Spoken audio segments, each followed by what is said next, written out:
Hello दोस्तों, आप लोगों का हमारे यूट्यूब चैनल में स्वागत है। अगर आप हमारे चैनल पर नए हैं तो चैनल को सब्सक्राइब करें और बेल आइकन को दबाना ना भूलें। दोस्तों, मैं जो लेकर आया हूँ आप लोगों के लिए जो है इलेक्ट्रीशियन से, अगर आप आईटीआई किए हैं, अगर आप लोको पायलट का तैयारी कर रहे हैं, अगर ट्रेड थ्योरी है तो आपको इसको पढ़ना ज़रूरी है।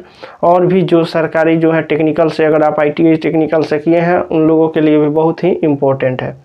ठीक है, तो इन सब चीज़ों को मैं आप लोगों के सामने रख रहा हूँ। ठीक है, तो दिया हुआ है कि विद्युत लाइन पर कार्य करते समय किन किन सुरक्षात्मक सावधानियों का अनुपालन करना चाहिए। विद्युत पर कार्य करते समय हमें सावधानियों का पालन करना चाहिए। जैसे कि आप काम कर रहे हैं तो आपको जैसे टूल्स जो है उसको इंसुलेटेड होना चाहिए, और साथ ही साथ आपको काम करते समय सावधानियों को बरतना होता है। जैसे सीढ़ी हो तो सीढ़ी को किसी, अगर फर्श पे आप सीढ़ी लगा रहे हैं, काम कर रहे हैं, ठीक है, तो उस चीज़ को, सीढ़ी को पकड़ने के लिए किसी व्यक्ति को ज़रूरत पड़ता है। और दिया हुआ है मोटे रबर के जो है आपको इंसुलेटेड बन के रहना है। जैसे रबर का प्रयोग कर सकते हैं, रबर वाले, आपको पता होगा कि वर्कशॉप में जब आप जाते होंगे तो आपको निश्चित आपको जूते को का इस्तेमाल करना होता है। तो आपको क्या होता है, आप देखे होंगे कि कंपनी के अंदर भी जो है जूते, बिना जूते का जो है एंट्री नहीं किया जाता है। उस प्रकार से आपको भी जूते को पहनना अनिवार्य होता है। ठीक है, अगर आप आईटीआई किए होंगे तो आपको वर्कशॉप के अंदर आपको जाने के लिए आपको बिना जूते का अनुमति नहीं दिया जाता है। उसी प्रकार से इसमें भी है कि मोटे रबर के सोलों वाले जूते पहनने चाहिए। मोटे रबर वाले सोल जो पहनना चाहिए जो कि इंसुलेटेड हो। ठीक है, क्या होता है कि नमी आपको नहीं चाहिए, नमी से आपको दूर रहना है। ठीक है, और दिया हुआ है सीढ़ी, दूसरा दिया इंसुलेटेड टूल का प्रयोग करना चाहिए। इंसुलेटेड हो उसको ध्यान रखना है, कटा फटा हो तो उससे हमें कार्य को नहीं करना है, क्योंकि बिजली झटका लग सकता है, हम मूर्छित होकर गिर सकते हैं।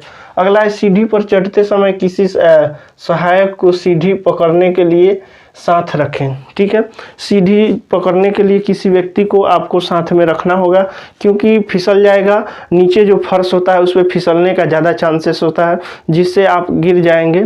ठीक है, अगला दिया हुआ है क्वेश्चन, अगला क्वेश्चन दिया हुआ है आपका कि विद्युत लाइन में स्विच को कौन से तार पर लगाना चाहिए, कौन से तार पे लगाना चाहिए। ठीक है, तो इसको ध्यान में रखिएगा कि हमें जो विद्युत का जो होता है स्विच को कभी भी हमें फेज के अंदर लगाना चाहिए, कभी भी हमें फेज के अंदर ही लगाना चाहिए। न्यूट्रल में अगर लगाते हैं तो बहुत खतरा हो सकता है। खतरा जैसे कोई व्यक्ति कार्य करेगा तो उसमें झटका लग सकता है, चाहे कोई बहुत सारे परेशानियां हो सकता है। इसलिए कभी भी आप ध्यान रखिएगा कि स्विच को जो है फेज के अंदर ही लगाएं। ठीक है, तो इस चीज़ को ध्यान में रखना है। न्यूट्रल के अंदर लगाइएगा तो खतरे का जो है हो सकता है। अगला दिया हुआ है जले हुए फ्यूज को बदलने से पहले क्या सुरक्षात्मक सावधानियां अपनानी चाहिए।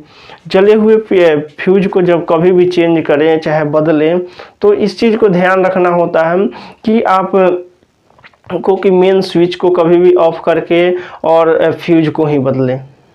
ठीक है, तो इस चीज़ को ध्यान रखना है कि जब भी जले हुए जो भी फ्यूज हो उसको बदलने से पहले मेन स्विच को बंद करें।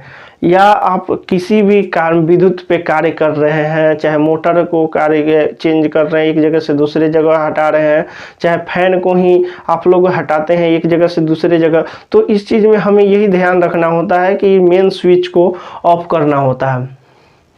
मेन स्विच को ऑफ करके ही कभी भी, चाहे स्विच को ऑफ करके, फैन का स्विच ऑफ करके ही उसको एक जगह से दूसरी जगह रखें। चाहे आप जैसे स्विच को चेंज कर रहे हैं, 5 पिन सॉकेट को चेंज कर रहे हैं, तो उस समय इसको ध्यान रखना है कि आपको मेन स्विच को ऑफ करके, और या कोई व्यक्ति हो आपके पास तो उसको रख दे वहाँ पे। कोई व्यक्ति मान लीजिए बाहर से आए, वो आके मेन स्विच को ऑन कर दे। अगर आप विद्युत पे स्विच पे कार्य कर रहे हैं, चाहे 5 पिन सॉकेट को चेंज कर रहे हैं, चाहे कहीं कुछ हुआ हो, तो वो व्यक्ति अगर ऑन कर देता है तो आपको शॉक लग जाएगा। इसलिए आप इस चीज़ को, सावधानियां को जो है ध्यान में रखें। ये बिजली जो है पहचानता नहीं है कि आप बिजली मिस्त्री हैं चाहे कोई है, तो इस चीज़ को हमें ध्यान में रखना होगा। हेलो दोस्तों, दिया हुआ वैद्युत उपकरणों की बॉडी को अर्थ क्यों किया जाता है। उपकरणों को बॉडी को अर्थ करने से फ़ायदा यही है कि इससे क्या होता है कि हमें जो है झटका लगने का बहुत कम चांसेस होता है, और इस साथ साथ कि जैसे अर्थ के संपर्क में अगर आता है फ्यूज, तो क्या होता है तो कि ऑटोमेटिक जो है फ्यूज जो है कट जाएगा और सप्लाई जो है बंद हो जाएगा। और अगला है मैकेनिकल को जो रिपेयर करने आए मैकेनिकल को, तो उसको झटका लगने से बच सकता है, इसलिए हमें अर्थ करना ज़रूरी होता है। ठीक है, हम लोग देखते हैं कि धड़ल्ले से कोई भी मोटर का प्रयोग करते हैं तो उसमें हम बॉडी अर्थ नहीं देते हैं, लेकिन हमें देना चाहिए। बॉडी अर्थ का फ़ायदा यही है कि हमें झटका लगने से क्या होगा कि वेंडिंग जल जाए, चाहे वेंडिंग जो है बॉडी में सटने लगे और धारा क्या हो प्रवाहित होने लगेगा, तो बॉडी में जो है झटका लगना हमें चालू हो सकता है, झटका लग सकता है। इसलिए हमें इस चीज़ को ध्यान में रखना है कि हमें कभी भी जो भी मोटर हो, चाहे कोई भी यंत्र हो, जैसे ट्रांसफार्मर वाला कोई यंत्र हो, जैसे स्टेबलाइजर हो, इन सब चीज़ों को हमें बॉडी अर्थ देना चाहिए। ठीक है, तो बॉडी अर्थ देने से फ़ायदा यही होता है, जैसे हीटिंग प्लेट हो, चाहे आपको पानी गर्म करने वाला हो, ठीक है, रड, तो उसको हमें अर्थ देना जरूरी होता है, जिससे क्या होता है झटका लगने का संभावना जो है हमें कम रहता है और हमें जो है सुरक्षित रह सकते हैं। ठीक है, तो इसमें देखिए झटका लगने की संभावना काफ़ी कम होती है। और 2 नंबर में दिया यदि किसी कारणवश से फेज तार बॉडी को स्पर्श करने लगे तो बॉडी के अर्थ होने के कारण फ्यूज जल जाएगा, अर्थ हो जाएगा तो फ्यूज जल जाएगा, और मैकेनिकल को बॉडी स्पर्श करने से विद्युत झटका नहीं लगेगा। ठीक है, तो इस चीज़ को रखना है। प्राथमिक उपचार, ठीक है, तो प्राथमिक उपचार के बारे में जानते हैं। फर्स्ट एड जो है हमें प्राथमिक उपचार करना चाहिए। देखिए किसी व्यक्ति को कभी भी लगता है झटका लगे, चाहे बिजली लगे, तो हमें प्राथमिक उपचार को बहुत ज़रूरी होता है। ठीक है, तो इससे क्या होता है कि हमारे पास प्राथमिक उपचार करना चाहिए पहले, जब डॉक्टर से पहले। ठीक है, तो इस चीज़ को ध्यान में रखना है कि किसी दुर्घटनाग्रस्त व्यक्ति का डॉक्टर के आने से पूर्व किया जाने वाला कार्य जो है प्राथमिक उपचार कहलाता है। ठीक है, तो डॉक्टर के आने से पहले जो भी हम कार्य करते हैं तो उसको प्राथमिक उपचार कहते हैं।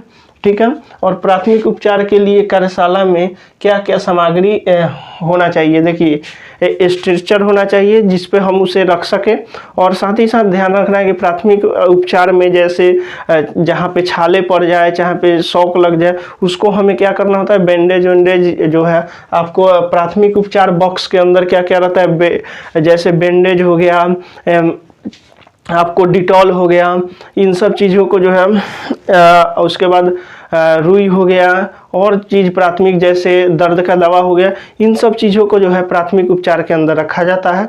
ठीक है, वो फर्स्ट किट जो होता है, फर्स्ट एड जो किट बॉक्स होता है, उसके अंदर हमारा प्राथमिक उपचार का जो है दवा रहता है। इससे फ़ायदा होता है कि डॉक्टर के आने से पहले हम उसका बहुत सारा जो है ट्रीटमेंट कर दे, उसके बाद इसी चीज़ के लिए होता है। हेलो दोस्तों, दिया हुआ विद्युत झटके से पीड़िता को क्या प्राथमिक उपचार देना चाहिए। प्राथमिक उपचार जैसे अगर झटका लग गया हो तो बात ध्यान रखिए कि पहले भीड़ को हटाना चाहिए। वहाँ अगर भीड़ है तो उस भीड़ को हटाना चाहिए। साथ ही साथ वहाँ पे जो है हमें प्राथमिक उपचार करना चाहिए। जैसे अगर उसका सांस नहीं चल रहा हो तो सांस के लिए उसको कृत्रिम श्वसन दे। अगर वो खैनी गुटखा जो है खाया हो, चाहे उसके पास कोई दांत कृत्रिम दांत हो, तो उसको निकाल देना चाहिए। और एक बात ध्यान रखिए कि उसे जो है नमी से दूर रखना चाहिए। नमी जैसे कि आप फर्श पे इस तरह ना लेटाएं, चाहे उसको चटाई के ऊपर लेटाएं, चाहे कहीं ऊपर जैसे कि चौकी हो, चाहे कहीं ऊपर जो हो, जिसको उसे हमें नमी से बचाना होता है। और साथ ही साथ ध्यान में रखिए कि उसे गर्म चीज़ पिलाना चाहिए, जैसे गर्म दूध को पिलाते हैं लोग। ठीक है, और उसके पैरों को जो है राख ओख से जो है उसको मिलना चाहिए। साथ ही साथ उसको क्या करना चाहिए, गर्म चीज़, जैसे गर्म, अगर सर्दी का दिन है तो उसको गर्म रखना चाहिए और उसे फर्श पे चलना जो है बहुत 8-10 दिन तक, कम से कम 1 हफ्ता तक उसको बचाना चाहिए। ठीक है, तो इस चीज़ को ध्यान में रखा जाता है कि नमी से उसको क्या होता है कि फिर आने का जो है उसको गिर सकता है, मूर्छित हो सकता है अगर उसे जो है पानी का जो है स्रोत लग जाए, अर्थ की तरह लग जाए पानी से। ठीक है, तो ठंडा से इस चीज़ को भी बचाना होता है। दिया हुआ है 1 नंबर में कि पीड़िता के चारों ओर से भीड़ हटा देना चाहिए जिससे कि स्वच्छ हवा वायु मिल सके। इस चीज़ को ध्यान में रखना है कि हमें उसको भीड़ को चारों तरफ से हटा देना चाहिए और स्वच्छ हवा का जो है उसके पास जाना चाहिए। और अगला जो दिया पीड़िता के मुंह से नकली दांत, पान, तंबाकू आदि निकाल देना चाहिए। क्या होगा, हमें नकली दांत और ये तंबाकू, खैनी जो भी चीज़ है उसको निकाल देना चाहिए। क्या होगा कि वो चला जाता है मुंह के अंदर, जाएगा नीचे, यहाँ पे जो है फंस जाएगा। फंसने के बाद क्या होगा कि उसके पास स्पर्श जो है सांस लेने में परेशानियां हो सकता है, इसलिए हमें कार्य को इसको करना चाहिए। और एक और बात ध्यान रखिए, कृत्रिम श्वसन जो देना चाहिए, अपने मुंह से फूंक कर देना चाहिए, तो उस चीज़ में देखना चाहिए, यही चीज़ को ध्यान में रखना होगा कि आपको खैनी, बीड़ी, सिगरेट जो भी है उसको निकाल कर ही प्रेस करें। क्यों?